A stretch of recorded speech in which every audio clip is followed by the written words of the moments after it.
Sir इस बार यदि मौसम की बात की जाए तो सर्दी में और धुंध लेट शुरू हुई है। पिछले 2 दिन 3 दिन से हम धुंध देख रहे हैं।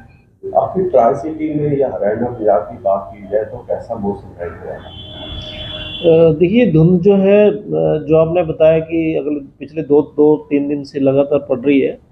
अब इसमें आज भी कंटिन्यू करेगी और कल सुबह दोपहर तक रहेगी, लेकिन 31st इवनिंग में या रात में कुछ बदलाव आएगा, क्योंकि पश्चिमी विक्षोभ एक अप्रोच कर रहा है, तो उससे संभावना है कि बादल वगैरह फॉर्मेशन होगी, लेकिन वो वेस्टर्न पार्ट ऑफ पंजाब और हरियाणा में।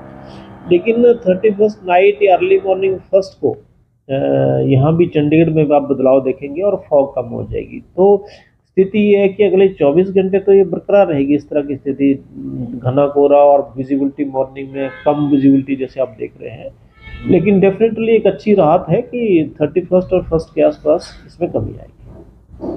सर नए साल को देखा जा रहा है, ये कहा जा रहा है कि बारिश भी होने की संभावना है। इसके बारे में थोड़ी सी।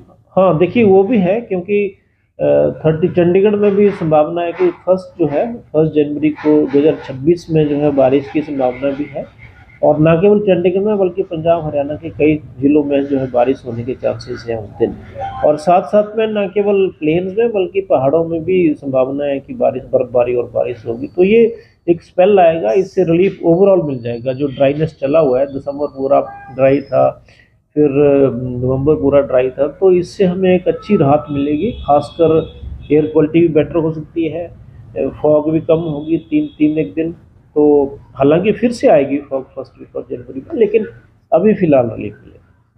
सर जो तापमान है इस बार पिछली बार की तुलना में किस तरह से देखा जा रहा है, कितना था? तापमान, जो दिन के तापमान है इस साल अच्छे रहे हैं, क्योंकि उसका कारण ये रहा कि फॉग जो है, आप जैसे आपने कहा कि अभी कुछ दिनों से आ रही है, तो इस साल ये अलग हुआ पिछले साल से। पिछले साल फॉग्स कंटिन्यू थी, तो मिनिमम टेम्परेचर जो है पिछले साल से ज़्यादा, लेकिन जो सॉरी मैक्सिमम टेम्परेचर, जो मिनिमम टेम्परेचर है वो थोड़े से इस साल कम रहे हैं पिछले साल से, ये अंतर है। बाकी बारिशें पिछले साल कुछ आती थी बीच में, इस साल नहीं है बिल्कुल भी, वो ड्राई है पीरियड। और फॉग जैसे मैंने कहा, और कोल्ड डे कंडीशन भी थोड़ी कम है अभी तक, जो मैं दिसंबर की बात कर रहा हूँ। लेकिन जनवरी में संभावना है कि कोल्ड डेज और कोल्ड डे कंडीशन, शीतलहर, ये इवेंट भी बढ़ेंगे कुछ। और क्योंकि जनवरी कोल्डेस्ट मंथ होता है इस रीजन की अगर बात करते हैं क्लाइमेटोलॉजिकली, तो कुल मिला के आने वाले करीब करीब 8 से 10 दिन अब शीतलहर भी रहेगी, ठंड रहेगी। और नए साल में जैसे मैंने बताया कि कुछ बारिश की संभावना। सर पंजाब और हरियाणा हिमाचल की बात की जाए तो पिछले साल की तुलना में इस बार अंदाजा ये लगाया जा रहा है कि टेम्परेचर कम है। इसकी वजह क्या है? इसकी देखिए, एक तो आपने सुना होगा, लालिना एक कंडीशन होती है। लालिना का पर्पज ये होता है कि वो समुद्र का जो टेम्परेचर है, ओशंस, जैसे आप देखते हैं हमारे यहाँ अरब सागर है और बंगाल की खाड़ी, जो एक दो तो यहाँ पे टेम्परेचर जो है पैसिफिक रीजन में, खासकर जो है ईस्ट पैसिफिक में कम हो जाता है, वेस्ट पैसिफिक में बढ़ जाता है जब लालिना आता है।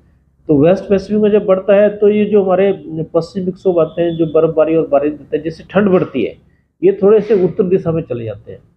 तो होता यह है कि ये पश्चिमी विक्षोभ कम हो जाते हैं और कमजोर हो जाते हैं। जैसे आपने देखा पीछे अभी पिछले 2 महीने से कोई ज़्यादा एक्टिव पश्चिमी विक्षोभ नहीं थे। तो ये सब स्थिति बनेगी तो उससे डब्ल्यू कम आएंगे, तो टेम्परेचर भी जो है इवेंचुअली जो है कम हो जाएंगे उससे। तो ये है कि लालिना जो है जनरली कोल्ड वेव कंडीशंस को सपोर्ट करता है, एक ग्लोबल एक फीचर है जो सपोर्ट करता है। सर बात करें जिस तरह से मौसम रहने वाला है, आपने बताया कि बारिश होने की संभावना है। आपके फसलों के लिए ये मौसम किस तरह का? अगर फसलों की बात की जाए तो कुल मिला के तो ठीक प्रतीत होता है। उसका मैं कारण ये बता रहा हूँ कि अगर जैसे वीट है आजकल, आजकल गेहूँ होती है क्योंकि रबी क्रॉप्स आती है, तो उसमें एक तो इससे ड्यू आ जाता है। ड्यू आने से जो है सॉइल मॉइस्चर जो पर्याप्त चाहिए फसल को वो मिल जाता है, तो एक इरिगेशन की भी कम जरूरत पड़ती है, पानी की बचत होती है, बिजली की बचत होती है। दूसरे साथ में ये रहेगा कि अगर फॉग रहेगी तो उससे फ्रॉस्ट जैसी स्थिति नहीं बनती, जिससे फसलों को नुकसान होता है। आपने देखा होगा कि कई बार जो है सब्जियां जो हैं वो फ्रॉस्ट से जो है, घने उससे जो है कोहरे से जो है खराब हो जाती हैं, तो वो स्थिति नहीं होती है। और बारिश आती है तो और बेहतर हो जाता है, फिर तो ये हो जाएगा कि सॉइल मॉइस्चर भी अच्छा हो जाएगा, पानी पर्याप्त मिल जाएगा। और गेहूं की फसल को मुझे लगता है अभी पानी की जरूरत भी है, तो जो हम पानी नीचे से देंगे, पंप से देंगे, बिजली खर्च होगी, वो किसानों का पैसा ही बचेगा। तो फिलहाल अच्छा है ये फसलों।